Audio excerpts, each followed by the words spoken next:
নমস্কার, আমার নাম শুভঙ্কর কুণ্ডু। চলে এসেছি নন্দলাল স্কুলের আরও একটি নতুন পডকাস্ট নিয়ে। আজকে আমাদের মধ্যে উপস্থিত হয়েছেন শীতেশ দাস। শীতেশ স্যার। স্যার প্রত্যেককে নমস্কার, শুভ স্যার সকাল। কেমন আছেন? ভালোই আছি। এই জায়গাতে বসে আর একটু ভালো লাগছে। পডকাস্ট ব্যাপারটা প্রথমবার ফিল করছি। এতদিন দেখে এসেছি, এখন সেটা আমার সঙ্গে হচ্ছে, তার জন্য থ্যাংক ইউ। পডকাস্টে এসে কেমন লাগছে? একটু নার্ভাস লাগছে। এতদিন ক্লাসে পড়িয়েছি, স্টুডেন্টদের ধমকেছি, বকেছি, এখন প্রথমবার আমাকে কেউ কোশ্চেন করছে, আমাকে উত্তর দিতে হচ্ছে, একটু নার্ভাস আছি। স্কুলে জয়েনিং কবে? স্কুলে জয়েনিং 2010 সালের 5ই অক্টোবর। আচ্ছা, আপনার ছেলেবেলা বা স্কুল লাইফ কোথায় কেটেছে? চুঁচুড়াতেই জন্ম, স্কুলিং চুঁচুড়াতেই।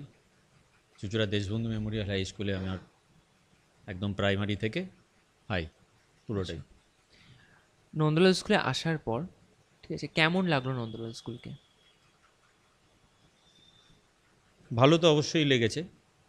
ভালো র্যাঙ্ক করার জন্য এই স্কুলটাকেই বেছে নিই। প্রথম প্রথম একটু অসুবিধার সম্মুখীন হয়েছিলাম, যেহেতু আমি শারীর শিক্ষার শিক্ষক, খেলার মাঠটা খুব জরুরি। কিন্তু স্কুলের মানে প্রাকৃতিক পরিবেশ, স্কুলের পাশে গঙ্গা, এত সুন্দর অ্যাকোমোডেশন, এত রেপুটেশন স্কুলের, ছাত্র সংখ্যা এত বেশি, এই সব কিছু দেখে ওই একটা জায়গাতে আমি ছেড়েই দিলাম যে খেলার মাঠটা নেই, ঠিক আছে, আমার যদি যোগ্যতা থাকে, ক্ষমতা থাকে, আমি ছাত্রদেরকে এর মাঝখান থেকেই যা করার করব। এই জন্য নন্দলালকে আমার প্রথম থেকেই ভালো লেগেছে, আর বিশেষ করে নন্দলালের প্রাকৃতিক শোভাটা, আচ্ছা। মানে প্রত্যেকেই এই জায়গাটাকে খুব হ্যাঁ। অ্যাডমায়ার করে। আচ্ছা, স্কুলে আসার পর নন্দলাল স্কুলকে কেমন লেগেছিল? অবশ্যই ভালো। আহ, ভালো এসএসসিতে ভালো ফল করার পর নন্দলালকেই বেছে নিই। অনেক স্কুলই অপশানে ছিল, কিন্তু এত বড় স্কুল, এত তার রেপুটেশন, এত ছাত্র সংখ্যা, শিক্ষকের অভাব নেই, প্রচুর শিক্ষক আছে, প্রাকৃতিক পরিবেশ, এটা তো আরও মানে পছন্দের। স্কুলের পাশ থেকে গঙ্গা বয়ে যাচ্ছে। হ্যাঁ, একটা অসুবিধা আছে, সেটা হচ্ছে আমি যে বিষয়ের শিক্ষক, শারীর শিক্ষার শিক্ষক, সেখানে মাঠটা না থাকাটা একটা অসুবিধার বিষয়। কিন্তু সব কিছু এতটাই পজিটিভ ছিল যে মাঠের ব্যাপারটাকে আমি ছেড়েই দিলাম, দিয়ে নন্দলালকে চুজ করলাম। আমার খুব পছন্দের, আমার দ্বিতীয় পরিবার। আচ্ছা, খেলা নাকি গান?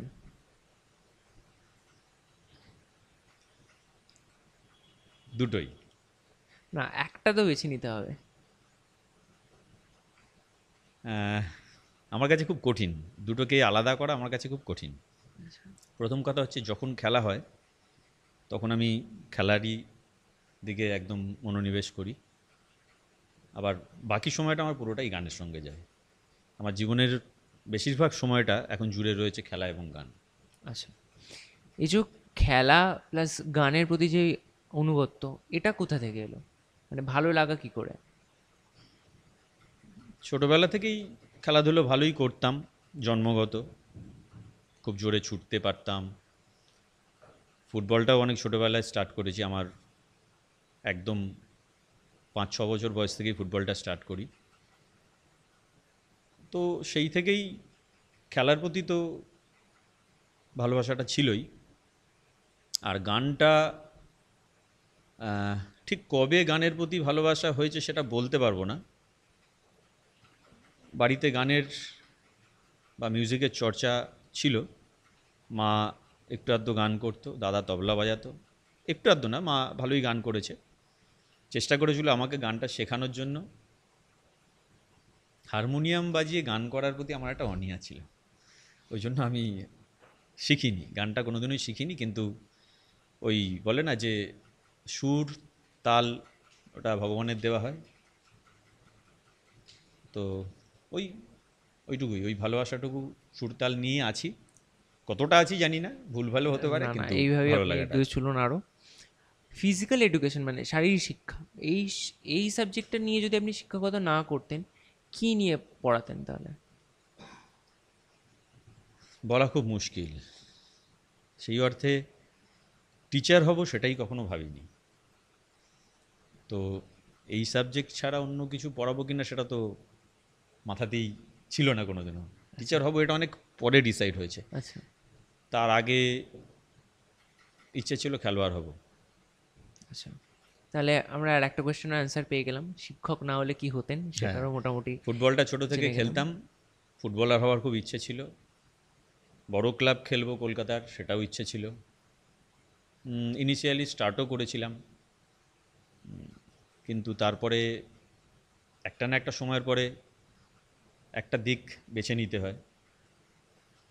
সবাই তো শেষে পেটের তাগিদেই দৌড়তে হয়। কোনো একজন গাইড, ফিলোজফার যাই বলো না কেন, সে আমাকে অনুপ্রাণিত করে একটা বিষয় যে, সিতেশ তোমার তো পড়াশোনাও ভালো, রেজাল্টও সব কিছুতেই ভালো, আবার তুমি ভালো খেলোয়াড়ও।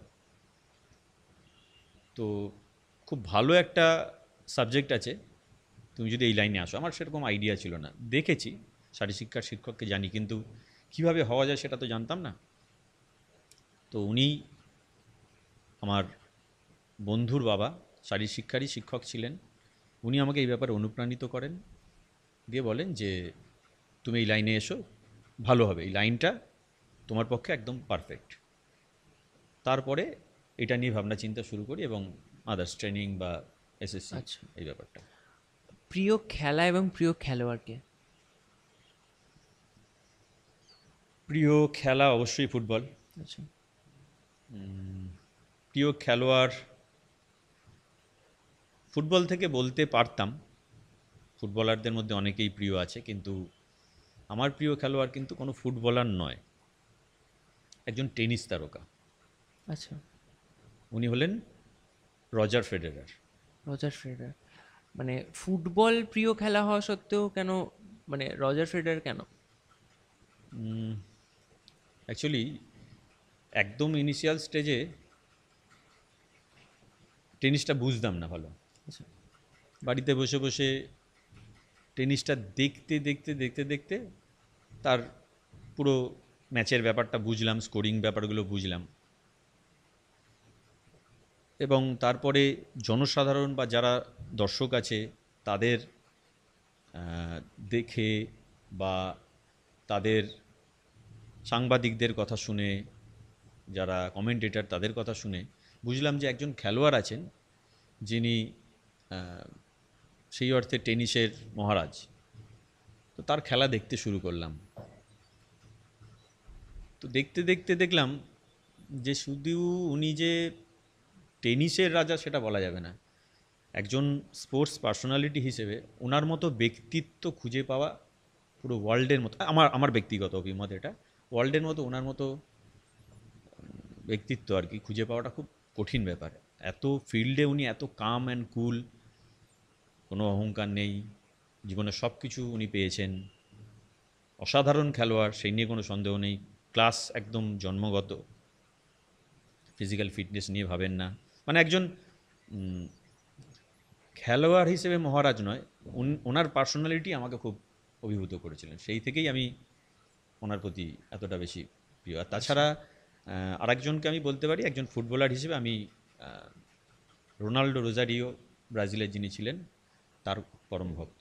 তার খেলা আমি খুব ফলো করতাম এবং তার নাম্বার 9টাকেই আমি আমার জার্সিতে রাখতাম। আচ্ছা। এই যে এখন ছাত্রছাত্রীদের যেই মানে খেলার মাঠের প্রতি যে অনীহা, ঠিক আছে, এটা নিয়ে কি বলতে চান? এটা খুব চিন্তার বিষয়। আমি একজন শারীরশিক্ষার শিক্ষক হিসেবে খুবই চিন্তিত বিষয়টা নিয়ে। এটার জন্য যতটা আমরা দায়ী, সমাজকে দায়ী করব না, আমরা অনেকটাই দায়ী। সমাজ তো দায়ী অবশ্যই, কারণ আমাদের নিয়েই সমাজ তৈরি।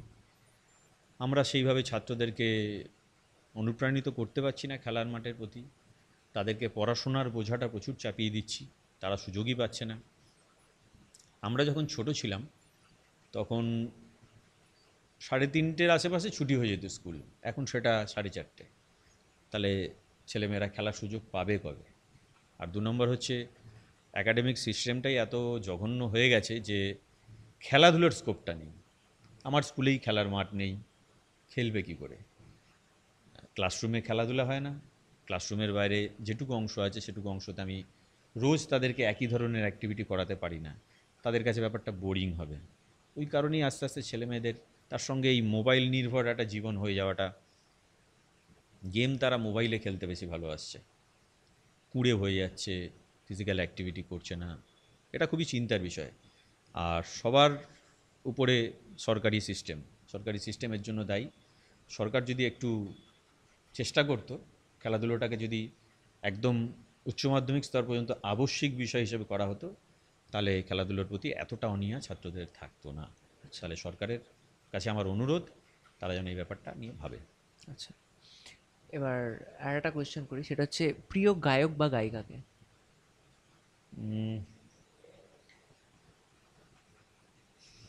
ওয়েট,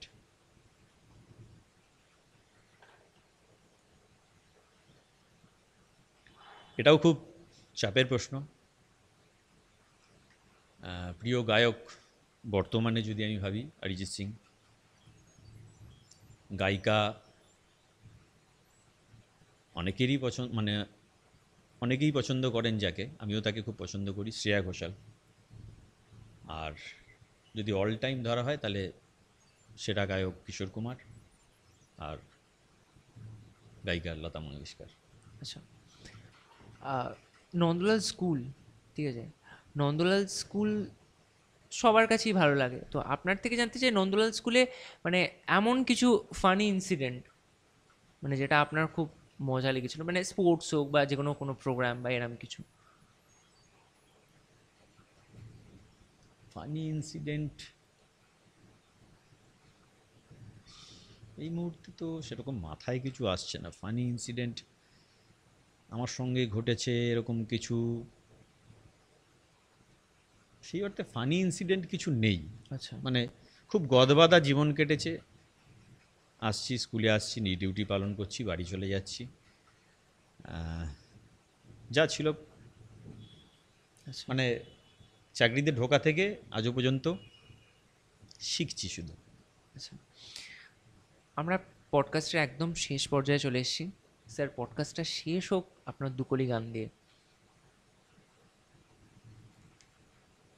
আমি এটা এক্সপেক্ট করছিলাম, বুঝতেই পারছিলাম এরকম একটা কিছু আসবে, কিন্তু প্রবলেম হচ্ছে কি গাইবো, মাথাতে তো অনেক কিছু আসছে। যেটা ইচ্ছা। আচ্ছা, পডকাস্টটা শেষ করার আগে আমি একটু অন্য কথা বলতে চাইছি। সবার আগে দর্শকদের উদ্দেশ্যে আমি একটা কথা বলতে চাইছি, যে আমার তরফ থেকে এবং স্কুলের তরফ থেকে আমি কিছু ছাত্রকে অবশ্যই কংগ্র্যাচুলেট করতে চাইছি। তার মধ্যে ১ নম্বর হচ্ছে থ্যাংক ইউ স্যার। শুভঙ্কর, আরেকজন হচ্ছে প্রীতম, স্বপ্নীল, সৌরভ। সৌরভ। এদেরই প্রচেষ্টাতেই কিন্তু আজকে এই যে পডকাস্টটা হচ্ছে, বা আমরা নিজেদেরকে ছাত্রদের সামনে বা বৃহত্তর সমাজে নিজেদেরকে রিপ্রেজেন্ট করতে পারছি। আমাদের সম্পর্কে ছাত্ররা জানছে, সবাই জানছে। এদের এই প্রচেষ্টার জন্য এদেরকে অনেক ধন্যবাদ স্কুলের তরফ থেকে এবং পার্সোনালি আমার তরফ থেকে। এরা স্কুলের জন্য নিঃস্বার্থভাবে করে চলেছে, এবং মানে এক্স স্টুডেন্ট অনেক আছে, এদের মতো খুব কমই পাওয়া যাবে। এরা পুরো ডেডিকেটেডলি কাজ করে চলেছে। Thank you sir. এবার বিষয় হলো গান, চেষ্টা করি।